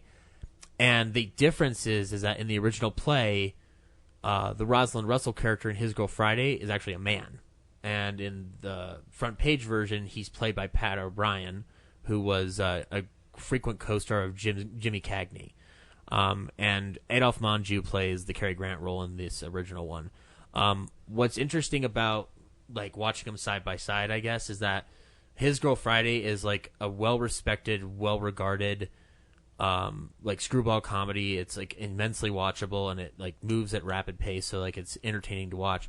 The front page, the earlier adaptation by Milestone is 10 minutes longer than His Girl Friday and incredibly indulgent, but I love it for on the same level as I love His Girl Friday, but for completely different reasons. It's almost like watching someone do a Michael Bay version of the play and then watching someone do like a Quentin Tarantino version of the play, because one is much more dialogue heavy and like lingers on stuff and actually has interesting camera angles, whereas and movements for that matter, but also on the other end you have one that moves at a rapid fire pace and things happen in a much more action heavy momentum. So it's pretty interesting to watch them back to back and kind of like, because like I love His Girl Friday unconditionally, but the front page might be one of the most interesting Howard Hughes productions and certainly one of the best Lewis Milestone films I've ever seen. And like it was actually a treat to watch it for the first time. Like I like it when there's a film from that period that I have not seen, and there are plenty that I can watch and be like, oh wow, I can't believe I never knew this existed. And the Criterion's great. They've got great features on Howard Hawks, who was a genius director, who gave the world Bogart and Bacall and whatnot. And there's a bit on Rosalind Russell. Commentaries are great. So, yeah, I mean... I tried to watch His Girl Friday a couple months ago. Mm-hmm. I think I got maybe 20 minutes in, and I was like, I can't do it. I can't do it anymore. Was it just because they were talking too fast, or...? Well... It was, the dialogue was just so weird. Like, I love old movies and I love Cary Grant. Like, he is talented. And handsome. But more so talented. Yeah. But, yeah, I think it was just, especially, like, between him and Rosalind Russell. Rosalind Russell's character. They kept saying each other's names, like, every line. Like, I don't remember what their names are, but it's like, wow, what do you think, Jenny? Oh, I think you're a turd, Smith. Ah, well, Jenny, I think you're the worst. Burns and Hildy, yeah. Which you'd think I would be able to remember it since they say it every other line, but... You know what's funny? I think that, like, this is the Cary Grant movie where Cary Grant is technically an unlikable person, at least for the majority of the first half. Because he is, like, Ralph Bellamy has never won anything ever in the history of Hollywood in terms of, like, the characters he plays. Because he's always played, like, the best friend or, like, the third wheel who gets screwed over. Like, he was really good at that character. And watching him in His Girl Friday again, it was a constant reminder throughout the film of, like, Ralph Bellamy was fucking talented. And Cary Grant's really talented too, and I love him to death. In His Girl Friday, though, he is like very present for the first 20 to 30 minutes of the film, then disappears for a big majority, and then comes back in. And so, like, he almost feels intrusive at points, but it's understandable because we are really trying to follow Rosalind Russell at that point. And I think maybe that was another reason I didn't really like the first part of it, was because he just seemed so pushy. Yeah, he was just trying to like insert himself into their life. Yeah, and break up that marriage and keep her on the paper and whatnot, and the whole concept of the front page itself and like that story and however you choose to tell it is really interesting, and it's pretty fascinating. So, but yeah, if you Criterion's doing a wholesale at Barnes and Nobles this entire month, so if you want to pick up a fun screwball comedy with plenty of features, I would check out His Girl Friday. I mean, I know Ryan watched it this week too. I really wanted to talk to him about it, but. Or maybe I'll just buy Casablanca. No, well, actually, this is not something I watched, but I started reading this book called "We'll Always Have Casablanca," which I love, like anything related to that film. And what I love more specifically is like as anniversaries come up, new information seems to kind of like surface and stuff because people then are like, "Oh, I'm about to die. I guess I'll talk." And this one's like pretty like reflective of like what the legacy of that film is at this point. I'm not too far into it yet, but I like it. Like, so, yeah, check it out. But anyway, that's all I watched this week. Cool. This week we watched Ant-Man and the Wasp. Corinne, should people watch Ant-Man and the Wasp? Here's the thing about this movie. In my opinion, I had fun. I didn't walk out of the theater like, that was such a waste of time. But I think this movie has problems, and we've had a lot of really great Marvel movies recently. We had Spider-Man Homecoming, Thor Ragnarok, Black Panther. We had, amazing Marvel's Avengers Infinity War. All of those, in my opinion, are fantastic movies. This is very middle of the road, especially for a Marvel film. And again, I haven't seen the first Ant-Man in a while, but it feels very much like the first Ant-Man. There's not a lot going for it. I think the writing has problems. I think the pacing and the editing has problems. But it has a tremendous cast. And it has good moments of humor, and I think actually the special effects were pretty good. So if you just want like a popcorn flick, or if you like the first Ant-Man, yeah, go see it. But if you expect more from your Marvel movies, then maybe just wait till Captain Marvel. Zach? I'm in the opposite camp, although I see Corinne's point. I think you should see it. I haven't seen the first Ant-Man since the theaters when I saw it in Costa Mesa 3 years ago, and it was nice to re-enter that world that they set up in the first one without feeling like I missed anything. Paul Rudd's great in it. Evangeline Lilly's really good in it.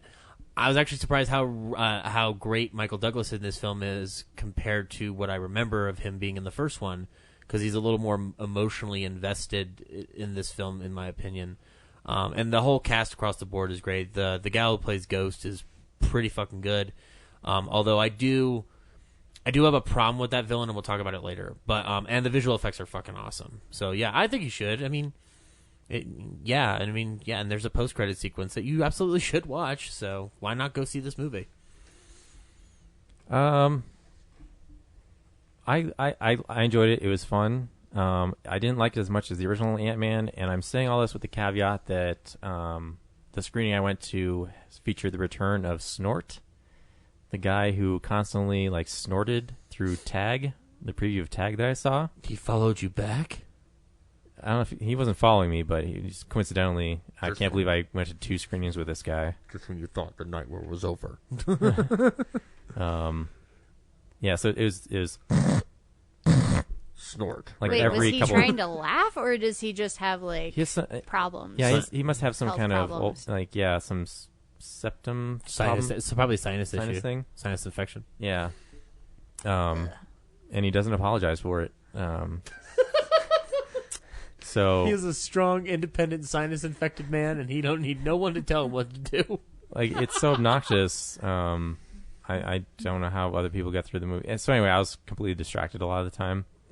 I went from having a great seat right up front in the middle to moving all the way off to the left side as far as I could get. Anyway, so yeah, it's fun, and Paul Rudd and the jokes all make it entertaining.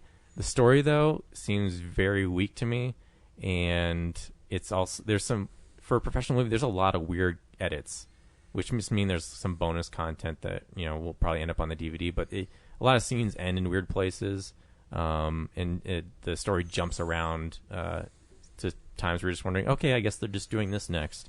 So some of it's confusing, and then the post credits thing is pretty sweet. But I think we all saw that coming, so the surprise isn't as strong as I think it would be had another movie not come out ahead of it. Yeah. So it should be interesting to see where it goes. Let's roll the trailer for Ant-Man and the Wasp. So, how long have you been Ant-Man again?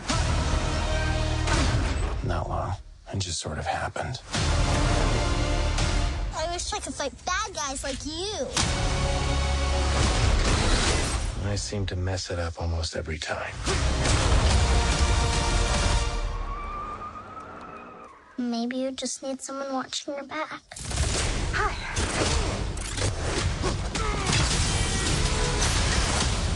Like a partner.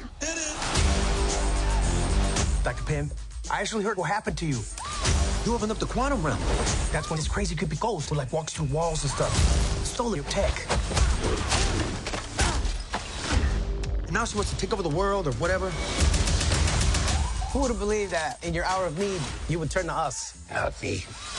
I mean, because we robbed you. Do you remember? That's us. The only chance we've got is both of you.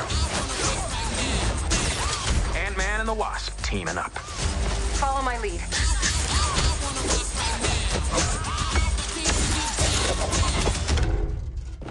She seems more intense. No.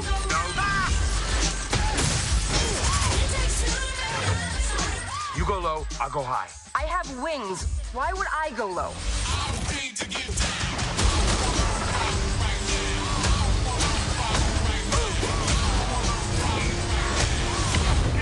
We're gonna die. I don't want to die. We didn't die.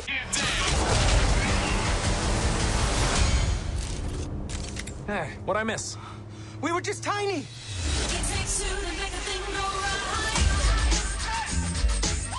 I was partners with Hank on a project called Goliath. How big did you get? My record, 21 feet. You?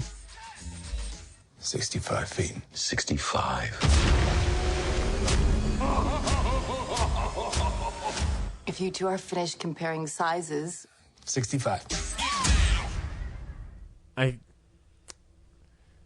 want to get my problem with it out of the way.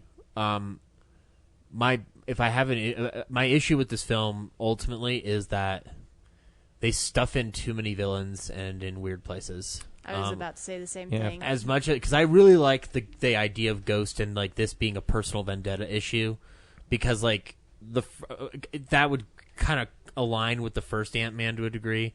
Because if you just have the Walton Goggins character like as your main villain throughout the entire thing, it would be like weak sauce. So having her works, but I don't like the fact that like it turns into this three-way chase for everything, because it makes that final action sequence, no matter how well choreographed and executed it is, it's still confusing because I'm trying to focus on Ghost because I'm more emotionally invested in her, but I also know that Walton Goggins' goons are going to give me more of a fun action time. So it's like it's splitting my attention in a weird way. And also, I think a lot of the problems with this movie are incorporating all of those storylines into the plot. Mm-hmm. Because you have to have the scene where Ghost explains why she's doing what she's doing.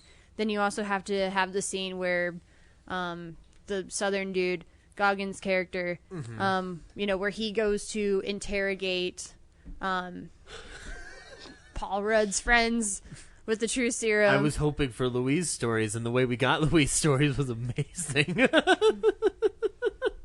Yeah, I think this movie had way too much going on in terms of the plot, which I know sounds weird considering we just came off of Infinity War where we had like 800 billion storylines, but that movie was way longer and we built up to it a lot more. I think this should have just had Ghost in it.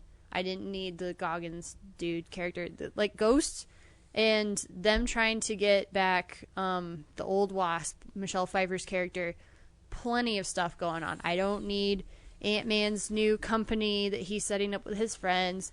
I don't need the southern dude trying to get $1 billion for quantum stuff. It's such a short movie. You could have a lot more fun with the characters you already have than trying to pack more in. It is true, and if you stick to just it being about him making up for screwing Hope and Hank over by going to Germany with Cap in Civil War and making that your through line a little bit more, that would have helped. But there's a lot of like padding here that may not have been needed. That's what I was confused about. Is like the movie's called Ant-Man and the Wasp, and there's no really conflict of dynamic between. You know, the trailer has the most of it, where she's like upset that he didn't include her like in that mission. But aside from that, like the rest of the movie is really just like trying to rescue Janet Van Dyne. Mm-hmm. Like that's really the story. And the other frustrating thing for me was like Ghost really can't wait 5 minutes while they like rescue Janet Van Dyne, who might have powers that can help her. So that just feels like a little anticlimactic of like, there's no reason for her to be like, I understand she's upset that she's going to die like within a few days, but that timeline isn't the same as like we have to rescue Janet within the next 15 minutes. So I don't understand why she can't wait. Like this just feels so forced. And then when they finally do rescue her, it's just like all this arbitrary, like Janet Van Dyne has powers to heal her. No, I know it's complete fantasy, like a lot of the powers of people in the Marvel movies, but that just seems like, really out of left field. I think they should have rescued her earlier in the third act. I think the third act should have started with them getting her out of the quantum realm. Then she could have been a part of the final action sequence with just Ghost versus... Because, like, Ghost has, like, the coolest powers ever. She's, like, the Martian Manhunter I always wanted, right? Like, I really want a Martian Manhunter movie, you guys. But I would have loved to have seen, like, maybe Ghost has, like, some goons or something. But anyway, like, a final action sequence where you can use Janet's powers against Ghost and ultimately figure out, oh, wait, I have the key, the tools that she needs to be healed. Or whatever it is. And I appreciate they didn't like kill her off or anything. Like she might even be like part of their team in a future movie. So that's like a nice change of pace. Well, if she doesn't have her powers, then true. But she has that suit, so they might be able to modify it to. I mean, whatever Janet. I'm sure Janet. Maybe could she can be able to control back. her powers better. I feel like this film has the it's twofold. That one, it has the unfortunately like daunting task of following up what we got with Infinity War, and it's got to make it as fun as possible. So I think I'm not sure what was left on the cutting room floor story-wise or scene-wise, but maybe there's a more extensive film version of the film out there. Maybe. I'm not going to fall into the whole bring back Justice League's Zack Snyder cut thing, but like if this film probably had to be poppy and light and as fun as it was, quote unquote, to like get you over that Infinity War postpartum thing. Well, it was always going to do its own thing, no matter what Infinity War does. It's just, but like I appreciate that it like I don't feel like it doubled down on the humor. I think it had the right tone of humor that it needed to have, and the same with the first one did, where it's still a Marvel movie, but it is funnier than most. Yeah, I think the best part of it is Paul Rudd always trying to get back to being under house arrest to prove that he's still there. Like those are the most clever and fun parts for me. Yeah. And then of course with his daughter, those exchanges. Like the movie starts out great with the whole like he built a cardboard like adventure house, and then it leads into explaining like, oh, he's been under house arrest. That's why it's so elaborate. But then after that, it jumps around so much of of just things, people explaining away things like, he falls asleep and he wakes up and like the tracking cuff is on the ant, and then they're jumping between the lab here and then Ghost's place, and it's just like, I don't know, a little confused. It just feels like there's connecting scenes missing in the edit to me. I really like the action scenes in this movie, which a lot of the Marvel movies recently, their action scenes have felt kind of boring or just very rote. Like, okay, no, we're going to have this again. But just seeing the interaction of the powers and like seeing things shrink or seeing the Pez dispenser get bigger, like that was a lot of fun. I don't understand the gag of him abandoning the giant suit. It was to distract them so they could get away or something. But they had already gotten away. Like, I don't... So they can get they into needed the to house. shrink the building, remember, on the wharf. Okay. They needed to shrink it so they could take it away. Oh, and so they making ditched, the giant Ant-Man because you suit. could see in like that one shot how like the wharf was like way over there, but the suit was over here, and all the FBI go to where the suit is because they think it's Ant-Man, and they're gonna arrest him. But then the suit like deflates and then shrinks, and they're like, oh wait, that's not Ant-Man. And then at the same time, in the background, you can see the building shrink too. Okay. That makes sense. As far as I remember. Speaking of the FBI in this film, though, I like that the agent. I can't remember his name. Randall Park, I think his name is. Mm-hmm. He's really funny in the film. Yeah. Mm-hmm. His Played whole Asian Jim on The Office. His whole freaking explanation to Paul Rudd's kid why like he's qualified to talk to children. Like, yeah, I'm also a youth pastor. And this. I feel like the Stan Lee cameos get better for me each time because they make him say more ridiculous things. But I liked this one a lot from an adult perspective. Like, well, the 60s were fun, and now I'm paying for it. I will say, the movie's called Ant-Man and the Wasp. And when the movie started and we kind of got the scene of, like, the whole backstory with Janet shrinking and this kind of connection of... Hank and Hope are going to look for her, and then also Paul Rudd needs to be there because it's Ant-Man and the Wasp. But I thought Wasp was going to have more of the focus, and it seemed like she did that first third, but then as the movie went on, they got farther away from that, I felt like. So, I mean, Ant-Man already had his own movie. I wanted to see the Wasp kind of have her own movie. I mean, I know Ant-Man has to be there, but... Like, the movie could have been like Ant-Man : Quantum Realm. Because, like, the movie's about trying to get to the quantum realm and rescuing her mom. But it's Ant-Man and the Wasp, so, like, it was kind of misleading to go into, like, oh, it's going to be about them figuring out how to be the best team possible. Mm-hmm. And they don't really accomplish that. Yeah. But I also like how they kind of, like I said, like, feels like they delve more into Hank's regrets in this film in a way that I was actually happy to see. Because, like, in the first film, like, they touch on it, but it's not as big a focus as like even Evangeline Lilly's like frustrations with her father and stuff, and like but it's like, so it's one central regret. But in this one, you know, like it's the point is made in an intelligent way that Hank Pym's not a great guy, or at least he's not a good partner. He's not a great partner, which I think is this was a more intelligent way to do it than to make him a wife beater like he is in the comics. So I'm glad that they've sidestepped that while still making him an asshole. Mm-hmm. I'm also really surprised that they did not kill him off. I thought they were going to go at the end whenever, you know, they're trying to come back from the quantum realm. I thought they were going to go the How to Train Your Dragon 2 route where the mom comes back into the picture, but the dad dies. Yeah. And I thought, oh, you know, that scene where, like, Janet comes out of the pod thing and hugs Hope, and then you don't see Hank. You're like, wait, where's Hank? Did he die? And then he pops out like, oh, nobody, like, cares about me over here. Like, I'm fine. I actually thought they were probably going to kill off Michelle Pfeiffer right away with, like, the ghost element. But, like, thankfully they did not. I think she should have been in this movie more. I know she's a big name, and she's probably got other things going on, but... Murder on the Orient Express, too. I think she should have been in the movie more. Yeah. Well, it doesn't matter which one of us thought who should die, because we should talk about that post-credit sequence for a quick second. I knew what was going to happen before it happened. I knew it too, but leaving him in the quantum realm raises a question, like, or I guess possibilities for me, like knowing how they're going to reverse some stuff, because they mentioned something about time molecules or something like that. Something that was supposed to help their friend, to help Ghost, but.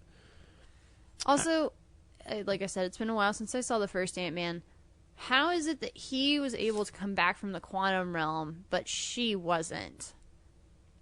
Maybe something happened to her suit. It was an older model suit, so... Yeah, True. I think the new suit that Scott gets, I think, is just it somehow is a little more advanced, so he's able to, like, reverse it.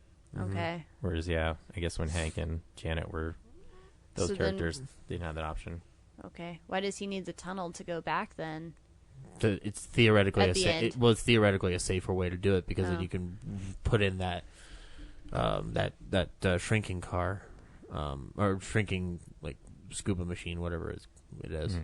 But he doesn't do that. He just goes in his suit. No, but he goes inside the little, like, but he travels to that point inside his little, like, underwater thing, like that. Did he? The ship thing, yeah. No, he's just in his suit. Hank Pym? No, I'm talking about Scott. No, Scott just isn't in the suit, yeah. Yeah, I'm talking about Scott. Yeah. No. But you're asking why they need the quantum tunnel. The quantum tunnel is only in this one. It's not in the first one. Right. That's what I'm saying is, why does he need... I know why Hank needs the pod thing, but why does Scott need the tunnel to go into the quantum realm when in the first movie he just did it using his suit. He just used the little... He shrunk himself so tiny, yeah. I don't know. Mm-hmm. Also, does that mean he can just get out of it? That's how he came back in the first movie.